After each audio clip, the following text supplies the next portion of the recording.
نحمده ونصلي على رسوله الكريم اما بعد.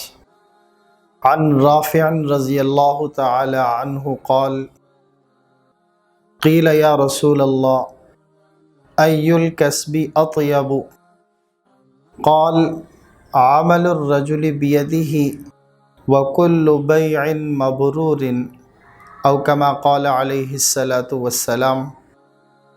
حضرت رافع رضی اللہ تعالیٰ عنہ سے روایت فرماتے ہیں کہ نبی کریم صلی اللہ علیہ وسلم سے پوچھا گیا، اے اللہ کے رسول، سب سے اچھی کمائی کون سی ہے؟ تو جواب میں نبی کریم صلی اللہ علیہ وسلم نے فرمایا، آدمی کا اپنے ہاتھ سے کمانا اور ہر وہ تجارت جو دیانتدارانہ طور پر مقبول ہو۔ نبی کریم صلی اللہ علیہ وسلم کی پوری حیات طیبہ کا جب ہم مطالعہ کرتے ہیں تو یہ بات واضح طور پر سامنے آتی ہے کہ نبی کریم صلی اللہ علیہ وسلم نے ساری زندگی ہمیشہ ہاتھ سے کما کر کھانے کو ترجیح دی ہے۔ اس چیز کو سامنے رکھتے ہوئے جب ہم نبی کریم صلی اللہ علیہ وسلم کی حیات طیبہ کا مطالعہ کرتے ہیں تو ہمارے سامنے تین دور ہیں۔ پہلا دور نبی کریم صلی اللہ علیہ وسلم کی ولادت باسعادت سے لے کر 9 سال کی عمر تک دادا عبد المطلب نے آپ صلی اللہ علیہ وسلم کی کفالت کی۔ دادا عبد المطلب کے انتقال کے بعد چاچا ابو طالب نے نبی کریم صلی اللہ علیہ وسلم کی پرورش شروع کی۔ چونکہ ابو طالب غریب بھی تھے اور کثیر العیال بھی تھے تو آپ علیہ السلام نے گھریلو حالات کے پیش نظر بکریاں چرانا شروع کی اور اپنے چاچا کا یوں ساتھ دیا۔ آپ علیہ السلام کی عمر کچھ زیادہ ہوئی تو یہ دوسرا دور شروع ہوتا ہے۔ آپ علیہ السلام نے مکہ کے تاجروں کے ساتھ اجرت پر اور بسا اوقات منافع میں شراکت کے طور پر تجارت کی۔ چنانچہ ابو طالب نبی کریم صلی اللہ علیہ وسلم کو تجارت کی غرض سے شام لے جایا کرتے تھے۔ حضرت خدیجۃ الکبریٰ رضی اللہ تعالی عنہا کا مال تجارت لے کر 2 مرتبہ نبی کریم صلی اللہ علیہ وسلم ملک شام تشریف لے گئے اور اپنے اس تجارتی سفر میں دیانتداری کی اور امانت داری کی آپ صلی اللہ علیہ وسلم نے عمدہ مثالیں قائم کی۔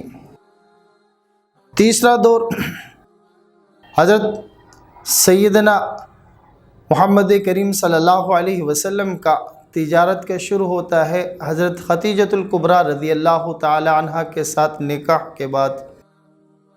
آپ کا یہ تجارت کا سفر تقریباً 27 سال رہا۔ اس 27 سال میں سے 10 سالہ تجارتی زندگی آپ صلی اللہ علیہ وسلم کی اس 10 سالہ تجارتی زندگی کا تذکرہ روایات میں ملتا ہے، اور اس میں 3 سفر آپ کے تجارتی تاریخی ہیں۔ وہ 3 تجارتی سفر ایک ملک یمن کی طرف تھا، دوسرا نجد کی طرف اور تیسرا نجدان کی طرف۔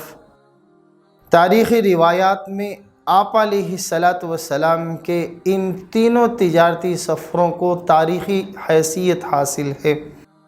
40 سال کی عمر میں نبی کریم صلی اللہ علیہ وسلم نے اعلان نبوت فرمایا اور دعوت اسلام کا کام شروع ہوا۔ اس موقع پر کفار کی اور دشمنوں کی آپ علیہ السلام کی مخالفت عروج پر پہنچی۔ آپ علیہ السلام کے لیے کام کرنا، تجارت کرنا مشکل ہو گیا، لیکن اس کے باوجود آپ وقتی طور پر کوئی نہ کوئی کام اور خاص طور پر حج کے موسم میں آمدن کے ذریعے گزر اوقات کے لیے کچھ نہ کچھ تجارت کرتے اور اپنی پاکیزہ زندگی گزارتے۔ آپ علیہ الصلاۃ والسلام نے اعلان نبوت کے بعد 13 سال مکہ المکرمہ میں انتہائی سادہ اور پاکیزہ زندگی گزاری۔ ہاتھوں سے کمانا یہ انبیاء کی سنت رہی ہے۔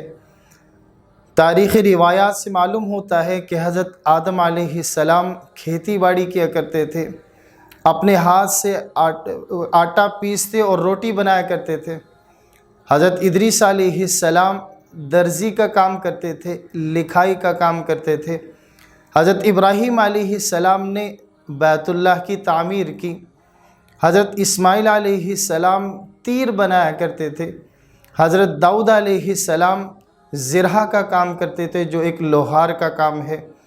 حضرت اسحاق علیہ السلام، حضرت یعقوب علیہ السلام اور ان کی تمام اولاد بکریاں چرایا کرتی تھیں۔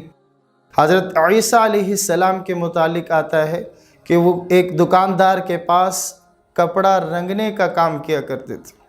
اسی طرح نبی کریم صلی اللہ علیہ وسلم کی امت میں بڑے بڑے اکابرین ہم اپنے بزرگوں کو دیکھتے ہیں، وہ بھی کوئی نہ کوئی کام کیا کرتے تھے۔ تو ہاتھ سے کمانا اور محنت کرنا یہ انبیاء اور بزرگوں کا طریقہ رہا ہے۔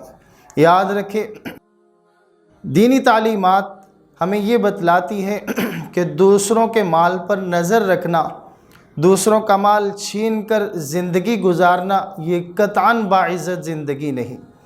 گداگری اور مفت خوری پر نبی کریم صلی اللہ علیہ وسلم نے ناراضگی کا اظہار فرمایا ہے۔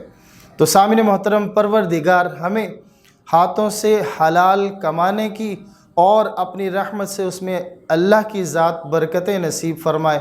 وما علینا الا البلاغ المبین۔